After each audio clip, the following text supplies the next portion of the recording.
नमस्कार, वक्त हो गया है सवाल इंडिया का। आपके साथ मैं हूं मीनाक्षी कंडवाल और न्यूज रूम से जब इस समय आप ये शो देख रहे हैं तो आपको बताते हैं कि देश भर में किस राजनीतिक खबर को लेकर इस वक्त बवाल मचा हुआ है।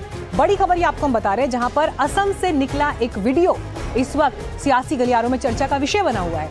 असम के मुख्यमंत्री हिमंता बिस्वा शर्मा से जुड़ा हुआ ये वीडियो जो सोशल मीडिया पर वायरल हुआ, बीजेपी के ही हैंडल से पोस्ट हुआ था। और क्या था वीडियो में? पॉइंट ब्लैंक शॉट, जिसमें हिमंता बिस्वा शर्मा फायर करते हुए दिखाई दे रहे हैं और दूसरी तरफ मुस्लिम समाज के लोग दिखाई दे रहे हैं। उनके इस वीडियो को लेकर कड़ी आपत्ति जताई गई, चौतरफा आलोचना हुई। इस आलोचना के बाद बीजेपी की तरफ से सफाई ये आई कि एआई वीडियो है। उसके बाद वीडियो डिलीट भी कर दिया गया। लेकिन राजनीति तो यहां से शुरू होती है, खत्म कहां जाकर होगी ये देखना होगा।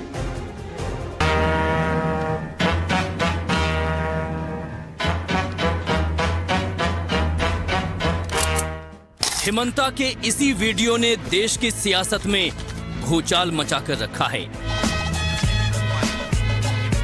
इस वीडियो को पूरा देखेंगे तो समझ आएगा कि हिमंता का निशाना आखिर है कौन।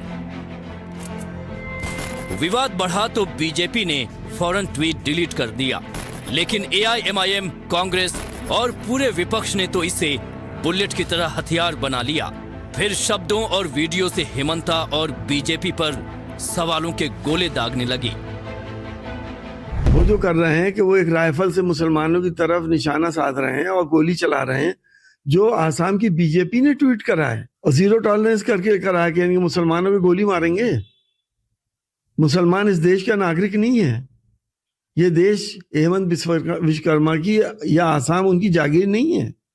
चुनावी राजनीति के लिए, वोटों के लिए असम के मुख्यमंत्री जिस हद दर्जे तक गिर रहे हैं वो अपने आप में शर्मनाक है और घटियापन की इंतहा है। मुझे हैरत है कि भाजपा का शीर्ष नेतृत्व कहां सोया हुआ है। इस तरह से नरसंहार के लिए उकसाने वाला वीडियो सोशल मीडिया पे ऑफिशियल ट्विटर हैंडल से पोस्ट किया गया असम बीजेपी के और बाद में डिलीट किया गया। Again, I will repeat, their actions and their words, their कथनी and करनी are just so two different things. वो संविधान के ऊपर गोली चला रहे हैं, लोकतांत्रिक ढांचे पर गोली चला रहे हैं, जमहूरी निजाम के ऊपर गोली चला रहे हैं और उन्होंने इंसानियत को शर्मसार कर दिया। हालांकि विवाद को लेकर एनडीटीवी ने खुद असम के मुख्यमंत्री हिमंता बिस्वा शर्मा से बातचीत की तो उन्होंने मुसलमान नहीं बल्कि मियां मुसलमान को लेकर निशाना साधा और उसका मतलब भी समझाया।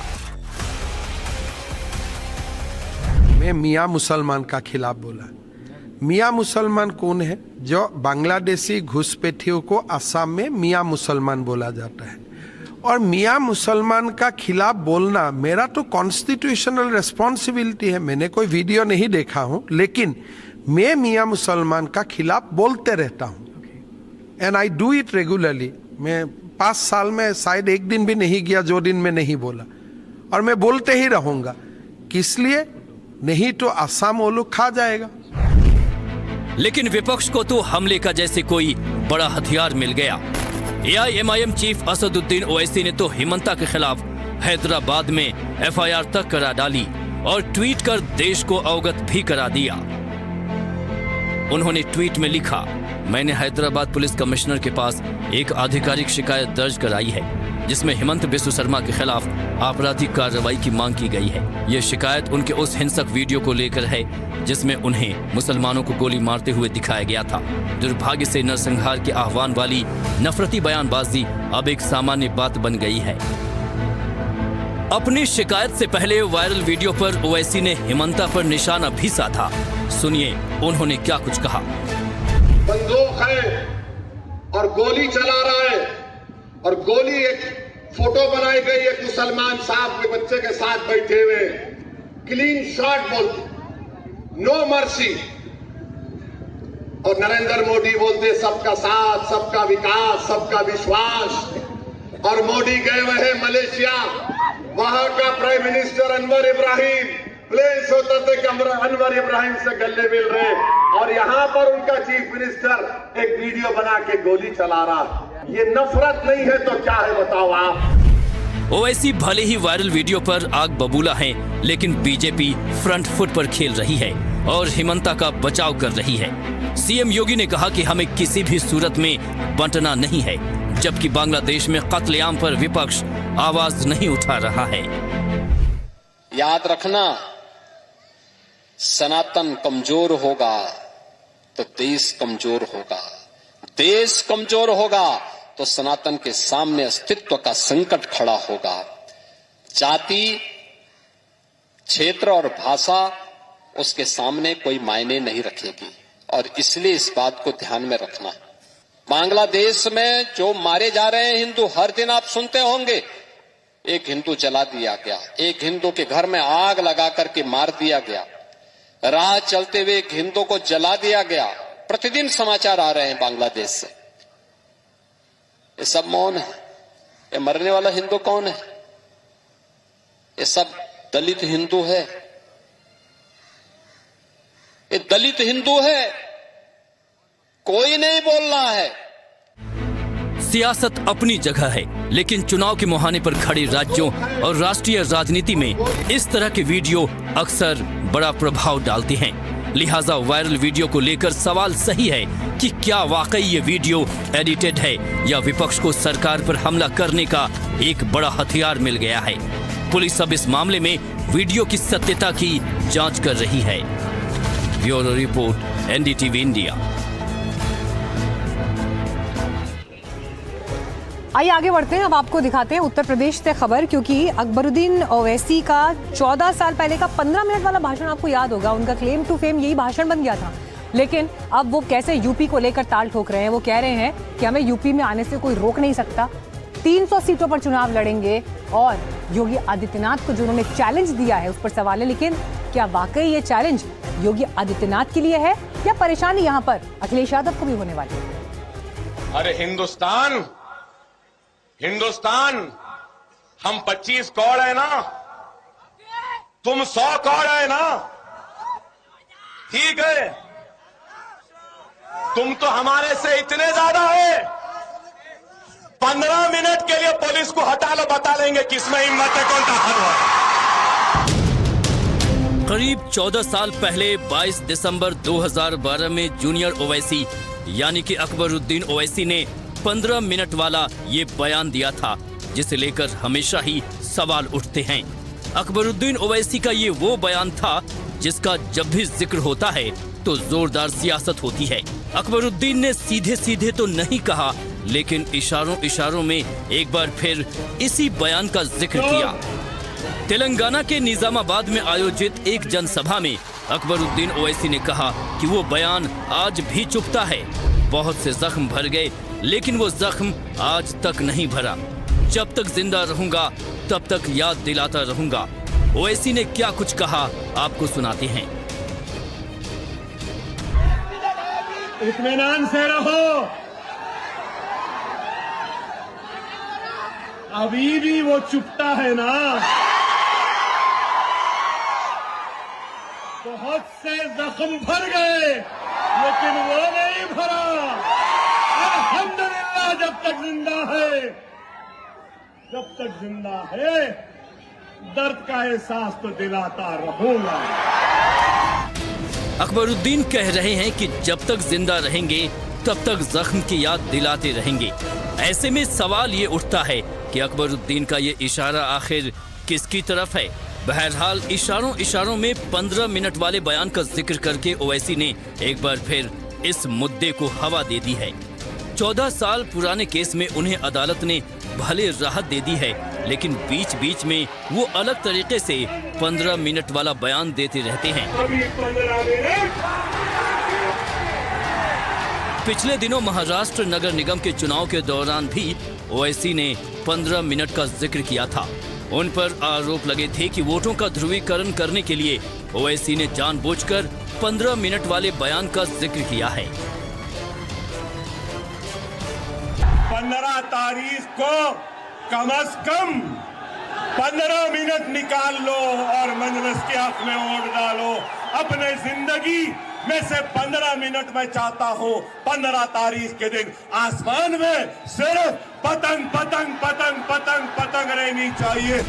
निजामाबाद में अकबरुद्दीन ओवैसी सीएम योगी और पीएम मोदी पर हमले कर रहे थे। इसी दौरान उन्होंने ये बयान दिया। जाहिर है यूपी में अगले साल विधानसभा के चुनाव होने हैं, तो ऐसे में ओवैसी का ये बयान यूपी चुनाव से जोड़कर देखा जा रहा है।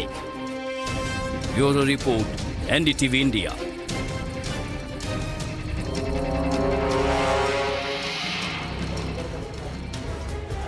अकबरुद्दीन ओवैसी तेलंगाना के निजामाबाद में जनसभा को संबोधित कर रहे थे और यहीं से जूनियर ओवैसी ने ये सीधे चैलेंज उत्तर प्रदेश की राजनीति को लेकर दे दिया। लेकिन देखिए, बीते चुनावों में अगर एआईएमआईएम का परफॉर्मेंस आप देखें, चाहे बीएमसी इलेक्शन में जो परफॉर्मेंस रहा हो या फिर बिहार में जिस तरह से सीमांचल क्षेत्र में परफॉर्म किया, उन सबके मद्देनजर यूपी में उनकी मौजूदगी, जो अभी मौजूदा खिलाड़ी हैं राजनीति के, उनके लिए उनके माथे पर पेशानी डालने वाला जरूर दिखाई देता है। और ऐसे में इस चैलेंज के मायने क्या हैं आंकड़ों के लिहाज से, देखिए। उत्तर प्रदेश विधानसभा चुनाव में अब महज 1 साल का वक्त बचा है और जैसे जैसे दिन घट रहे हैं वैसे वैसे सियासी थर्मामीटर चढ़ता जा रहा है। बीते कुछ दिनों से आप योगी और अखिलेश यादव के बीच सियासी टक्कर लगातार देख रहे होंगे, लेकिन अब इसमें एक और पार्टी की एंट्री होने वाली है जो मुकाबले को त्रिकोणीय बना सकती है। वो पार्टी कोई और नहीं बल्कि ओवैसी की पार्टी एआईएमआईएम है। असदुद्दीन ओवैसी के छोटे भाई अकबरुद्दीन ओवैसी ने सीधे योगी को चैलेंज किया है। निजामाबाद में आयोजित एक सभा में अकबरुद्दीन ने योगी को चैलेंज करते हुए कहा कि वो अब यूपी आ रहे हैं। ओवैसी ने योगी को लेकर क्या कुछ कहा, आपको सुनाते हैं। अभी योगी बाकी था, अब आप लोग मिस्टर योगी तैयार हो जाओ, यूपी भी आ रहा हो। चलेंगे यूपी, चलेंगे, चलो अब इसके बाद में यूपी चलते हैं और यूपी में अपनी ताकत अपने झंडे को गाड़ते हैं और सब झंडे को वहां भी लहराएंगे इंशाअल्लाह ताला। नारे तकबीर। अकबरुद्दीन ओवैसी यहीं नहीं रुके, किस तरह से योगी पर और हमले किए ये भी आपको सुनाते हैं। अरे हवा का झोंका है, आया है चले जाएगा, छोड़ो। ना लीपने का ना थोपने का, क्या है शुभ वक्त खराब। देखो वक्त खराब नहीं हुआ। योगी को चैलेंज देते हुए अकबरुद्दीन ओवैसी ने और क्या कुछ कहा ये भी सुनिए। डरेंगे, डरेंगे, मोदी योगी सुन रहे, ना मैं अपनी नमाज छोड़ने तैयार हो, ना अपनी आजाद छोड़ने तैयार हो, ना मैं सुन्नत छोड़ने तैयार हो, ना मैं नफिल छोड़ने तैयार हो, ना ही हिंदुस्तान को छोड़ने तैयार हूं। ये मुल्क मेरा था, मेरा है, मेरा रहेगा। अकबरुद्दीन ओवैसी जिस तरह से योगी को चैलेंज कर रहे हैं उससे साफ है कि उनकी पार्टी एआईएमआईएम उत्तर प्रदेश में पूरे दमखम के साथ चुनाव लड़ेगी। ये तो तय ही माना जाए कि मुस्लिम बहुल सभी विधानसभा सीटों पर एआईएमआईएम के उम्मीदवार होंगे। हालांकि इसके अलावा और कितनी सीटों पर ओवैसी अपने प्रत्याशी उतारेंगे यह स्पष्ट होना बाकी है। जहां तक किसी पार्टी से गठबंधन का सवाल है तो पिछले दिनों समाजवादी पार्टी से गठबंधन को लेकर बातें सामने आईं, लेकिन पहले एआईएमआईएम के नेता और उसके बाद समाजवादी पार्टी की तरफ से ही इसे खारिज कर दिया गया। Bureau report, NDTV India.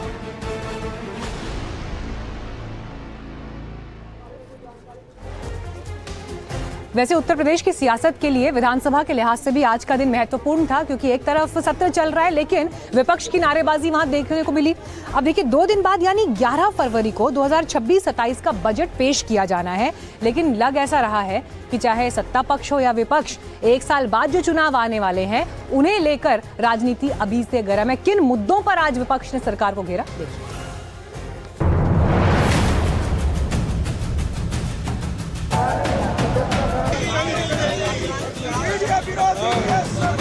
सरकार संवाद से समस्या का समाधान पर विश्वास करती है। गलत वोट न बढ़ने पाए ये प्रयास किया है। आयोग को कंप्लेंट भी बहुत किए हैं। कोई काम हुआ ही नहीं है। किस तरह का उत्तर प्रदेश में हालात हैं, बजट का दुरुपयोग हो रहा है, विकास के सारे काम रुके हुए हैं। उनको जमीनी हकीकतों से कोई लेना देना नहीं है। पीडीए का अधिकार छीनने का काम कर रही है। ये दो तस्वीरें उत्तर प्रदेश की राजधानी लखनऊ की हैं। आज से यूपी विधानसभा के बजट सत्र की शुरुआत हो गई, तो दूसरी ओर सदन के अंदर और बाहर एसपी नेताओं का काफी हंगामा भी देखने को मिला। आज किसानों के जो हालात हुए हैं, इन सब के लिए हम आज सड़क पे हैं। आज पूरी अर्थव्यवस्था चौपट है। नौजवानों के पास रोजगार नहीं है, अराजकता है चारों तरफ, महिलाओं को कोई सम्मान नहीं है। उत्तर प्रदेश के साथ इससे बड़ा धोखा नहीं हो सकता। सब चाहते हैं कि लोकतंत्र जो भावना थी बाबा साहब अम्बेडकर की, उस भावना के अनुसार, संविधान के अनुसार लोकतंत्र चले, लेकिन बीजेपी अपने अनुसार लोकतंत्र को चलाना चाहती है। ये बजट सिर्फ आंकड़ों का लेखा जोखा नहीं, बल्कि इसे 2027 के विधानसभा चुनाव के लिए बीजेपी के मास्टर स्ट्रोक के तौर पर देखा जा रहा है। सूत्रों के मुताबिक इस बार का बजट 9 लाख करोड़ रुपए के आंकड़े को पार कर सकता है और इस सत्र के केंद्र में होंगे प्रदेश के युवा, महिलाएं और किसान। साथ ही प्रदेश को $1 ट्रिलियन की अर्थव्यवस्था बनाने की दिशा में भारी भरकम आवंटन की तैयारी है। सूबे में विकास के लिए सत्ता पक्ष तैयार है, तो विपक्ष भी पूरी तरह लामबंद है। समाजवादी पार्टी के ये विधायक हैं और अलग अलग मुद्दों को लेकर के ये यहाँ पर सरकार के खिलाफ प्रदर्शन कर रहे हैं। इसमें मेरठ में सोनू कश्यप को जिंदा जलाने का मामला है, इसमें रिश्वतखोरी का मामला है।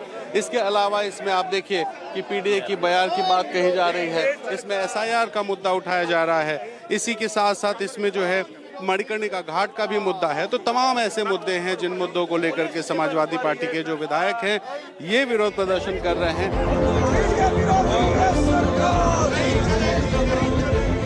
समाजवादी पार्टी ने आज बेरोजगारी, कानून व्यवस्था और एसआईआर के मुद्दे पर सरकार को जमकर घेरा। बहुत प्रयास है भारतीय जनता पार्टी के लोगों ने वोट कटवाने का प्रयास किया है, लेकिन समाजवादी पार्टी के हमारे सभी कार्यकर्ताओं ने मेहनत करके सही वोट बढ़े और गलत वोट न बढ़ने पाए ये प्रयास किया है। आयोग को कंप्लेंट भी बहुत किए हैं और आयोग ने निर्णय भी लिया है कोई गलत वोट बढ़ने न पाए। कोई काम हुआ ही नहीं है। किस तरह का उत्तर प्रदेश में हालात हैं, बजट का दुरुपयोग हो रहा है, विकास के सारे काम रुके हुए हैं, अराजकता है, कानून व्यवस्था का शासन ठप है। उत्तर प्रदेश में भाजपा सरकार जन विरोधी सरकार है। आपको बताते हैं कि कौन कौन से वो मुद्दे हैं जिसको लेकर विपक्ष सरकार पर हमलावर है। एसआईआर प्रक्रिया, कोडीन केस, महिला सुरक्षा, बेरोजगारी, शंकराचार्य अपमान, मेरठ प्रकरण, वाराणसी घाट। सुबह 11 बजे सदन में राज्यपाल आनंदीबेन पटेल के अभिभाषण के साथ सदन की कार्यवाही शुरू हुई, लेकिन असली हलचल 11 फरवरी को होगी, जब योगी सरकार अपना अब तक का सबसे बड़ा और ऐतिहासिक बजट पेश करेगी। इस बीच सीएम योगी ने विपक्ष से शांतिपूर्ण सदन चलने देने की अपील की और कहा कि सरकार हर मुद्दे पर चर्चा के लिए तैयार है, लेकिन विपक्ष की सियासत भी जारी है। हम लोगों ने बार बार कहा है कि सरकार संवाद से समस्या का समाधान पर विश्वास करती है। सरकार हर मुद्दे पे चर्चा पर चर्चा करने को तैयार है। हर एक माननीय सदस्य के बहुमूल्य सुझावों को स्वीकार करने को तैयार है, उस पर चर्चा करके और जो भी राज्य के हित में आवश्यक है उस प्रकार का कदम उठाने के लिए तत्पर है, तैयार है, लेकिन कार्रवाई को बाधित न किया जाए, अनावश्यक शोरगुल से बचा जाए। प्रधानमंत्री कहां से आते हैं? यूपी से। और बांदा कहां है? यूपी में। उनके सबसे प्रिय मुख्यमंत्री वहां हैं, जो न कभी नमस्ते करते न कभी आदाब करते हैं। वहां पर जेल से बड़ा माफिया भाग गया। अब बताइए, अराजकता का कोई दूसरा उदाहरण होगा पूरे देश में जहां पर विधायक मंत्री का अपहरण कर ले, एक विधायक मंत्री का अपहरण कर ले, और उत्तर प्रदेश में भ्रष्टाचार का भार पानी की टंकी नहीं सहन कर पा रही है, जैसे ही पानी भरा जाता है उसमें टंकी गिर जाती है। 20 फरवरी तक ये विधानसभा सत्र चलेगा, लेकिन बजट सत्र में सियासी पारा हाई है, टक्कर जोरदार है। सवाल ये भी कि क्या ये बजट आम आदमी की उम्मीदों पर खरा उतरेगा और क्या विपक्ष सरकार की घेराबंदी कर पाएगा। लखनऊ से रणवीर सिंह के साथ ब्यूरो रिपोर्ट, एनडीटीवी इंडिया।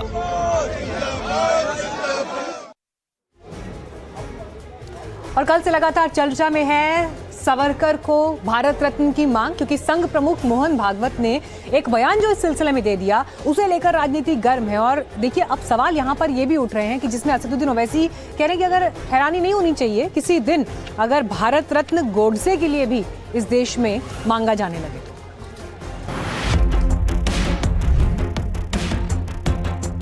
लेकिन स्वतंत्र वीर सावरकर को भारत रत्न मिला नहीं मिला, तो भारत रत्न मिला तो उस सम्मान का गौरव बढ़ेगा। एक वक्त आएगा इस मुल्क में गोडसे को भी दे देंगे भारत रत्न, देखना बीजेपी वाले। वीडी सावरकर को लेकर फिर एक बार राजनीतिक गलियारे में शोर है। बात शुरू हुई आरएसएस प्रमुख मोहन भागवत के बयान के बाद, और शुरू हुई तो दूर तक पहुंच गई। संघ के शताब्दी वर्ष के मौके पर मुंबई में आयोजित एक कार्यक्रम में मोहन भागवत इस सवाल का जवाब दे रहे थे कि सावरकर को भारत रत्न क्यों नहीं दिया जा रहा है। स्वतंत्रवीर सावरकर को भारत रत्न देने में देरी क्यों हो रही है? उस समिति में मैं नहीं हूं, लेकिन कोई मिला तो मैं पूछूंगा। लेकिन स्वतंत्रवीर सावरकर को भारत रत्न मिला नहीं मिला, तो भारत रत्न मिला तो उस सम्मान का गौरव बढ़ेगा।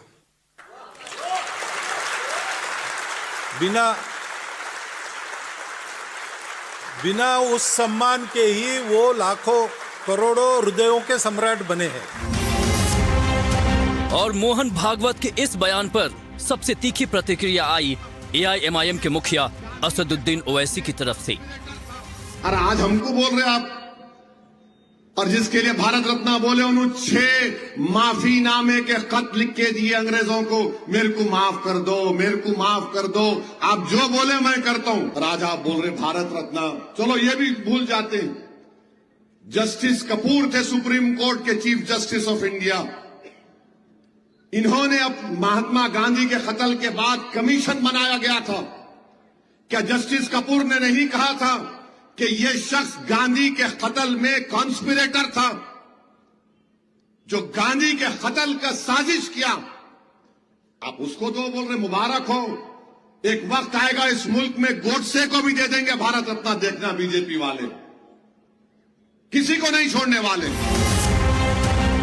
जाहिर है इस मुद्दे पर राजनीतिक दलों के बीच एक लकीर खिंच गई। इसी के साथ एक के बाद एक बयान सामने आने लगे। उन्होंने जो देश के लिए किया है वो बहुत ही अनपैरेलल्ड काम है, और इसके लिए अगर उन्हें भारत रत्न देने की सिफारिश की गई है, उनका नाम आया है, तो बिल्कुल मेरे हिसाब से तो ठीक है। बिल्कुल इतिहास के पन्नों में मत जाओ। राष्ट्रपिता महात्मा गांधी दोबारा नहीं मिले। भारत रत्न अगर सावरकर जी को मिलता है तो हर देशवासी के लिए ये गर्व की बात होगी। ये उनकी सोच है, लेकिन सावरकर साहब को भारत रत्न किस बात के लिए? क्या देश के अंदर टू नेशन थ्योरी के लिए या उन माफीनामों के लिए जो तमाम तर लिखे गए? और वीर सावरकर ने काला पानी में इतना समय बिताया, किसी कांग्रेस के ऐसे नेता को बताइए जो काला पानी में जाके इतना समय बिताया है। 2014-2019 में इनकी सिंगल पार्टी मेजोरिटी थी, फिर भी उस कार्यकाल में इन्होंने उनको इससे नहीं नवाजा। अब 2024 से मिलीजुली सरकार है, कोई भी ऐसा नहीं है, कोई भी पक्ष उनसे कहेगा कि नहीं देना चाहिए, फिर भी अनाउंसमेंट नहीं किया जा रहा है। इनकी कथनी और करनी में यही दिखाई देता है। हेलो मोटो। Motorola, India's leading AI smartphone brand. Motorola Signature, India's #1 camera phone. Grab Motorola Signature today.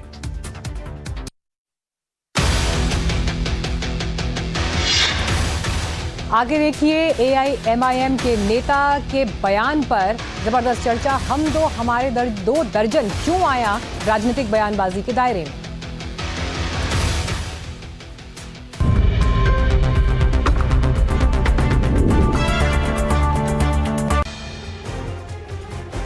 और इस वक्त हमारे पास आ रही है बड़ी खबर। देखिए, संसद में जो गतिरोध चल रहा है उसे लेकर एक अहम बैठक हुई है गृह मंत्री अमित शाह और स्पीकर ओम बिरला के बीच। और इस गतिरोध को तोड़ने के लिए कैसे सदन को चलाया जाए, जो चर्चा हुई है उसे लेकर आपको बड़ी खबर बता रहे हैं। विपक्ष एक तरफ तैयारी कर रहा है अविश्वास प्रस्ताव लाने की, राहुल गांधी को न बोलने देने के मुद्दे पर यह अविश्वास प्रस्ताव लाने की तैयारी में विपक्ष। और इस पर संसदीय कार्य मंत्री किरण रिजिजू ने कहा है कि विपक्ष अगर अविश्वास प्रस्ताव लाना चाहता है तो लाए, लेकिन हमारे पास पूर्ण बहुमत है।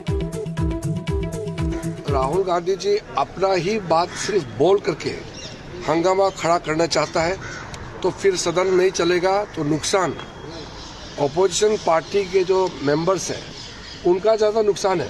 सरकार का तो मेजोरिटी है, हम तो बजट पारित कर लेंगे। जैसे राष्ट्रपति का अभिभाषण पर हमने ध्वनि मत से पारित किया तो सरकार के पास मेजोरिटी है, हमारा कोई भी चीज़ पारित करने में समस्या नहीं है। समस्या ये है कि हम चाहते हैं कि बहस के बाद सब कुछ क्लियर हो। यूपी एआईएमआईएम के अध्यक्ष शौकत अली कह रहे हैं हम दो हमारे दो दर्जन। ज्ञान की पराकाष्ठा देखिए, ये भी कह दिया कि देश की आबादी जितनी ज्यादा होगी देश उतना ही ज्यादा मजबूत होगा। तो हम तो आज से एक नारा देंगे कि हम दो और हमारे दो दर्जन। ये उत्तर प्रदेश एआईएमआईएम के प्रदेश अध्यक्ष हैं और इनका नाम है शौकत अली। नारा दे रहे हैं हम दो और हमारे दो दर्जन। जिस मुल्क में पहले से ही जनसंख्या इतनी ज्यादा है और सरकार का फोकस हम दो हमारे दो पर है, वहां ये नेता भरे मन से इस तरह की बातें कर रहे हैं। कभी धीरेन्द्र शास्त्री तो कभी ओवैसी तो कभी नवनीत राणा और अब शौकत अली।